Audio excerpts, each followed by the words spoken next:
Hi പ്രിയപ്പെട്ടവരെ, മറുനാടൻ മലയാളി ഷാജൻ സ്കറിയ കത്തോലിക്ക സഭയുടെ സ്ഥാപനങ്ങളെ തകർക്കാൻ ജിഹാദികൾക്ക് കൂട്ടുനിൽക്കുന്നു എന്ന ആരോപണമുള്ളപ്പോൾ താൻ നല്ല ഉത്തമ കത്തോലിക്കനാണെന്ന് പറഞ്ഞുകൊണ്ട് സഭയ്ക്കെതിരെ നീങ്ങുമ്പോൾ അദ്ദേഹം പറയുന്നത് ശരിയാണ്, അനീതിക്കെതിരെ ശബ്ദമുയർത്തുന്നതാണ് എന്ന് വരുത്തിയിട്ട് പ്രേക്ഷകരെ കബളിപ്പിക്കുന്ന രീതിയിൽ അവതരിപ്പിക്കാൻ അദ്ദേഹത്തിന് ശേഷിയുണ്ട്. യഥാർത്ഥത്തിൽ അദ്ദേഹം കത്തോലിക്കനല്ല, അദ്ദേഹം ക്രൈസ്തവ വിശ്വാസി പോലുമല്ല. അയാൾ പതിവായി ഹിന്ദു അമ്പലങ്ങളിൽ സനാതന ധർമ്മത്തെക്കുറിച്ച് ക്ലാസ് എടുക്കാറുണ്ട്. ക്രൈസ്തവ കുടുംബങ്ങൾ അവരുടെ മക്കൾക്ക് നൽകുന്ന മതബോധനവും കാറ്റക്കിസവും വഴിയും വചനം പഠിച്ചുമൊക്കെ ഈ കുട്ടികൾ മുന്നേറുമ്പോൾ ക്രൈസ്തവരെ തോൽപ്പിക്കാനുള്ള വഴി എന്താണെന്ന് അദ്ദേഹം ഒരു അമ്പലത്തിൽ പോയി പഠിപ്പിക്കുന്ന ഒരു വീഡിയോ ഞാനിപ്പോൾ കാണിച്ചു തരാം.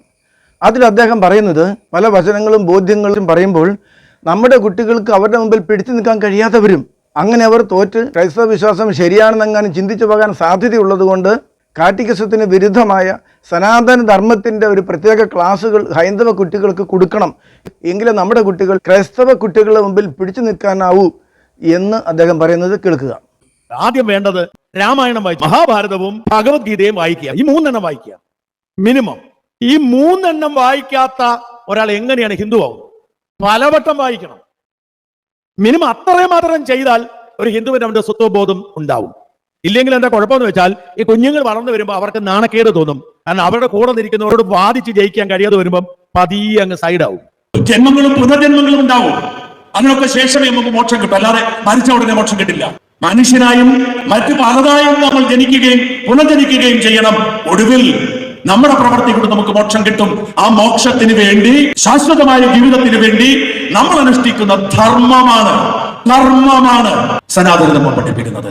മോക്ഷം നേടാൻ അദ്ദേഹം എരുമേലിക്കടുത്തുള്ള തന്റെ നാട്ടിലെ ഒരു ഹൈന്ദവ ക്ഷേത്രത്തിന്റെ ഭാരവാഹിയാണ്. എത്ര തിരക്കാണെങ്കിലും ഉത്സവം നടക്കുന്ന നാളുകളിൽ ചുമതലാപൂർവ്വം അതൊക്കെ നടത്താൻ വേണ്ടി പോകുന്നുമുണ്ട്. അതിനെക്കുറിച്ച് അയാൾ തന്നെ പറഞ്ഞത് കേൾക്കുക.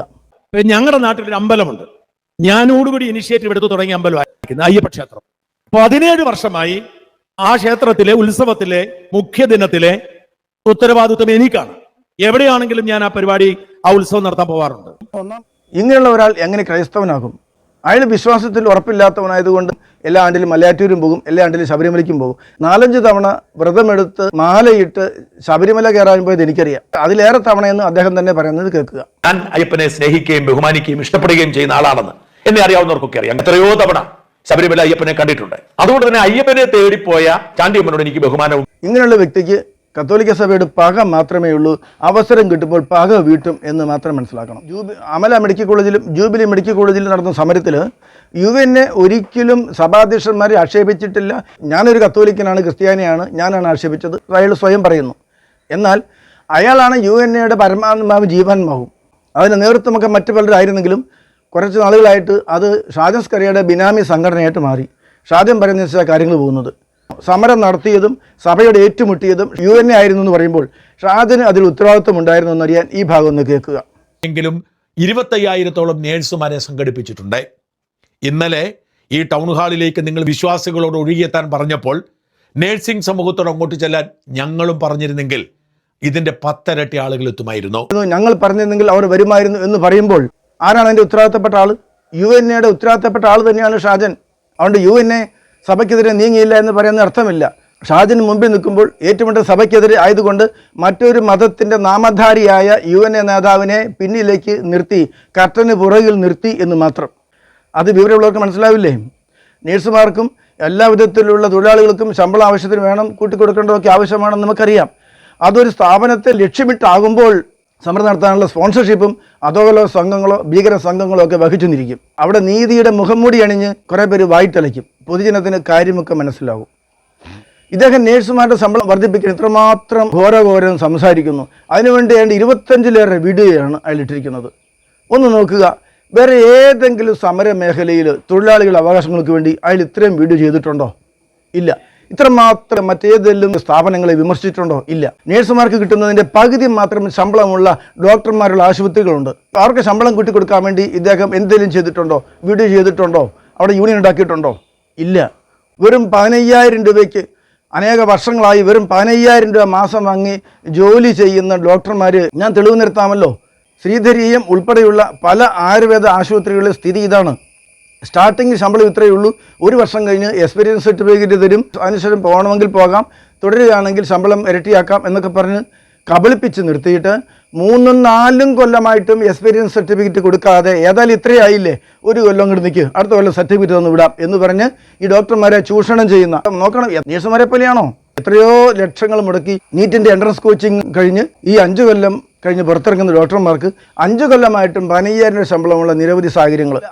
പത്തനംതിട്ടയിലെ ഒരു പ്രധാനപ്പെട്ട തോട്ടത്തിലെ ആയിരക്കണക്കിന് ജോലിക്കാർക്ക് ദിവസേന വെറും 320 രൂപയാണ് കൂലി എന്ന് ഇയാൾക്കറിയാം. ഇയാൾ ഒരു സമരം ഉണ്ടാക്കിയിട്ടില്ല, അവിടെയൊന്നും അതിനെക്കുറിച്ച് അയാളൊരു വീഡിയോയും ചെയ്തിട്ടില്ല. ഈ അടുത്ത കാലത്താണ് അത് 380 രൂപയെ മറ്റാക്കി ഉയർത്തി കൊടുത്തത്. അതിനെക്കുറിച്ച് അയാളൊരു വീഡിയോയും ചെയ്തിട്ടില്ല. അപ്പോൾ ഇതുപോലെ എത്രയോ പേര് വളരെയേറെ തൊഴിൽ മേഖലയിൽ ചൂഷണം ചെയ്യപ്പെടുന്നു, ശമ്പളമില്ലാതെ നരകിക്കുന്നു.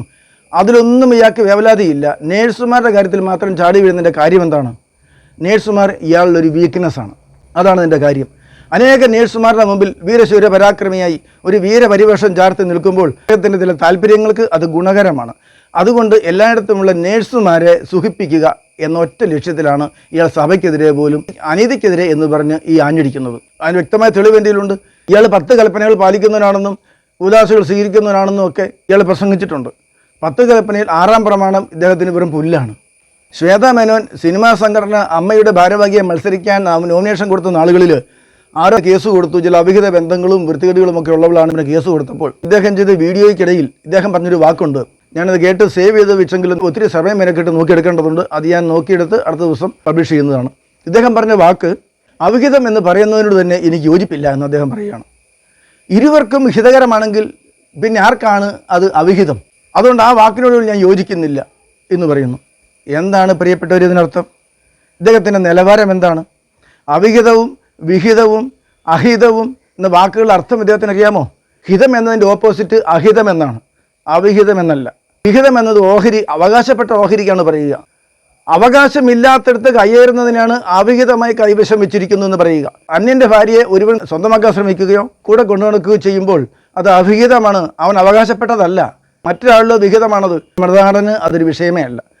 ഇത് പരസ്യമായ വീഡിയോ പറഞ്ഞതാണ്. ഈ വീഡിയോ കേൾക്കുന്ന അദ്ദേഹത്തിൻ്റെ മകളോട്, വിദേശത്തുള്ള മകളോട് അയാൾക്ക് എന്താണ് പറയാനുള്ളത്? മോളെ, 2 പേർക്കും ഹിതകരമാണെങ്കിൽ പിന്നെ ആർക്കാണ് അവിഹിതം? ഓരോ സാഹചര്യം അനുസരിച്ച് ഓരോരുത്തരെയും ആയിക്കോളൂ, ഇഷ്ടം പോലെ ആയിക്കോളൂ എന്നല്ലേ കൊടുക്കുന്ന സന്ദേശം? ഒരു ക്രൈസ്തവ മാതാപിതാക്കൾ മക്കൾക്ക് കൊടുക്കുന്ന വിശുദ്ധിയുടെ നിയമങ്ങൾ ഇങ്ങനെയാണോ? ഭാര്യ ആ സമയത്ത് ഇത് കേൾക്കുന്നുണ്ടെങ്കിൽ ഇരുവർക്ക് ഹിതകരമാണെങ്കിൽ എന്തുമാകാം, അത് അവിഹിതമായി ഞാൻ കാണുന്നില്ല എന്നല്ലേ പറയുക? ഇത്രമാത്രം വികൃതമായ മ്ലേച്ഛമായ ചിന്താഗതിയുള്ള ഒരു മനുഷ്യനാണോ ഒരു ക്രൈസ്തവ വിശ്വാസി എന്ന് പറയുന്നത്? അത് ക്രൈസ്തവർക്ക് തന്നെ നാണക്കേടല്ലേ ഇയാൾ ക്രൈസ്തവനാണെന്ന് പറയുന്നത്? മനുഷ്യൻ്റെ സാമൂഹ്യ ജീവിതത്തിന് പൊതു നിയമങ്ങൾ പൊതുവെയുണ്ട്. അതൊരു മതപരമായ നിയമം മാത്രമല്ല, ഏത് മതത്തിലായാലും മതത്തിലില്ലെങ്കിലും സമൂഹത്തിൽ ജീവിക്കുന്ന എല്ലാവരും തന്നെ പാലിച്ചു പോരുന്ന ഒരു പൊതു നിയമങ്ങളും പൊതു വിശുദ്ധ സങ്കല്പങ്ങളും ഉണ്ട്. അതിന് വിരുദ്ധമായി ആരെങ്കിലും തമ്മിൽ ഇഷ്ടമാണ്, സാഹചര്യം അനുകൂലമാണെങ്കിൽ അവർക്ക് നമ്മൾ അഭിഹിതമാകാം എന്നാണ് ഇയാളുടെ നിലപാട് എന്ന് പറയുമ്പോൾ അനേകർ ഈ ന്യായീകരണത്തിൽ പെട്ടുപോവുകയും സാമൂഹിക വിരുദ്ധമായ ജീവിതം നയിക്കുകയും ചെയ്യുകയില്ല. ലക്ഷക്കണക്കിന് ആൾക്കാർ കാണുന്ന ഇദ്ദേഹത്തിൻ്റെ വീഡിയോയിൽ ഇത്തരം വാക്കുകൾ പറയുന്നത് കൊണ്ട് സമൂഹത്തിൽ പൊതുവെ മൂല്യച്യുതി ഉണ്ടാവുകയും സാമൂഹ്യ വിരുദ്ധമായ പരാമർശത്തിലേക്ക് പോവുകയും ചെയ്യുന്നില്ലേ? അതെ, ഇദ്ദേഹം സാമൂഹ്യ വിരുദ്ധനാണ്. നമ്മുടെ നാട്ടുമ്പുറത്തൊക്കെ സാമൂഹ്യ വിരുദ്ധ ശല്യം രൂക്ഷമാണെന്ന് പറയുന്നുണ്ട്. ഇദ്ദേഹം സാമൂഹ്യ വിരുദ്ധനാണ്, സാമൂഹ്യ മാലിന്യമാണെന്ന് മനസ്സിലാക്കണം. അവിഹിതം ഒരു പ്രശ്നമേ അല്ല എന്ന നിലപാടുള്ള മറുനാടന് ചില നേഴ്സുമാരുമായുള്ള ബന്ധം അദ്ദേഹത്തിൻ്റെ കുടുംബത്തിൽ പ്രശ്നമുണ്ടാക്കിയതും ജിജി മാരിയോയെ കൗൺസിലിങ്ങിന് സമീപിച്ചതും മനസ്സിലാക്കുക. മാത്രമല്ല, ഇവർ ചെയ്ത് ചാരിറ്റിയെ അനുകൂലിക്കുമ്പോഴും ഇവർ ഒരുപാട് കുടുംബങ്ങളെ ഒരുമിപ്പിച്ചു, പല കുടുംബ പ്രശ്നങ്ങളും പരിഹരിച്ചു എന്നതിനെ അംഗീകരിക്കുമ്പോഴും ഒരു കാര്യത്തിൽ എനിക്ക് ഇവരോട് ഭിന്നതയുണ്ടായിരുന്നു. അതുകൊണ്ടാണ് ഞാൻ ജിജിയെ ബ്ലോക്ക് ചെയ്ത് അവരുമായുള്ള കമ്മ്യൂണിക്കേഷൻ അവസാനിപ്പിച്ചത്. വേറെ ഏതെങ്കിലും കുടുംബത്തിലെ പ്രശ്നത്തിന് മറുനാടൻ ജിജിയുടെ വാട്സാപ്പ് ബ്ലോക്ക് ചെയ്യുമോ? അവസാനിപ്പിച്ചത്. ആ ഭിന്നത ഇവർ ഒരുപാട് കുടുംബങ്ങളിൽ അശാന്തി ഉണ്ടാക്കിയിട്ടുണ്ട് എന്നതാണ്. പലപ്പോഴും ഇവരുടെ കപട സദാചാര ബോധം അത് ഒരുപാട് കുടുംബങ്ങളിൽ ബുദ്ധിമുട്ടുണ്ടാക്കിയിട്ടുണ്ട്. ഭാര്യാഭർത്തൃ വിശ്വസ്തത ആവശ്യമാണ്, അവിഹിതം പാടില്ല എന്ന് പറയുന്നത് കപട സദാചാരമായി മറുനാടന് തോന്നും. പ്രത്യേകിച്ച് 45 വയസ്സിനും 55 വയസ്സിനും ഇടയിലുള്ള സ്ത്രീകൾക്ക് ചില അസ്വസ്ഥതകളുണ്ട്. അവർ അവഗണിക്കപ്പെടുന്നു, ഒറ്റപ്പെടുന്നു എന്ന് തോന്നലുണ്ടാവുന്ന കാലമാണ്. ഈ മധ്യവയസ്കന്റെ ഒരു പ്രത്യേകതയാണ്. ഇത്തരം സ്ത്രീകളുടെ മനസ്സിലേക്ക് സംശയം ഉണ്ടാക്കി കൊടുക്കുന്ന തരത്തിൽ ഇവർ പല സാരോപദേശങ്ങളും കൊടുത്തു. ഭർത്താവിന്റെ സുഹൃത്തുക്കളെ കുറിച്ചും ഭർത്താവിന്റെ ജീവിത രീതിയെക്കുറിച്ചും ഒക്കെ ഇവരുടെ ഭാവനയിൽ ഉണ്ടാക്കിയ കഥകൾ പലപ്പോഴും പല കുടുംബങ്ങളിലും അസ്വാരസ്യമുണ്ടാക്കി. മറുനാടൻ്റെ സുഹൃത്ത് ബന്ധങ്ങളെ നിരീക്ഷിക്കണമെന്ന് അവർ പറഞ്ഞത് മറുനാടനെ പ്രശ്നമുണ്ടാക്കി എന്നതിപ്പോൾ മനസ്സിലായില്ലേ? അതുകൊണ്ട് ഞാൻ പറഞ്ഞു ചുരുക്കുകയാണ്, ഇദ്ദേഹത്തിന് ക്രൈസ്തവ മൂല്യങ്ങളൊന്നുമില്ല. ഇദ്ദേഹം ക്രൈസ്തവ സഭയെ തകർക്കാൻ ഇറങ്ങിയിരിക്കുന്ന ക്രൈസ്തവ നാമധാരി മാത്രമാണ്. ഈ യാഥാർത്ഥ്യങ്ങൾ മനസ്സിലാക്കണം. കൂടുതലായി ഈ വിഷയത്തിൽ തെളിവുകളോടെ അടുത്ത വീഡിയോ പ്രതീക്ഷിക്കുക. ഓക്കെ, വീഡിയോ ഇഷ്ടപ്പെട്ടെങ്കിൽ നിങ്ങൾ ലൈക്ക് ചെയ്യണം, ഷെയർ ചെയ്യണം. ആദ്യമായി കാണുന്നെങ്കിൽ ചാനൽ സബ്സ്ക്രൈബ് ചെയ്യണം. അടുത്ത വീഡിയോയുമായി വീണ്ടും കാണാം. Okay, thank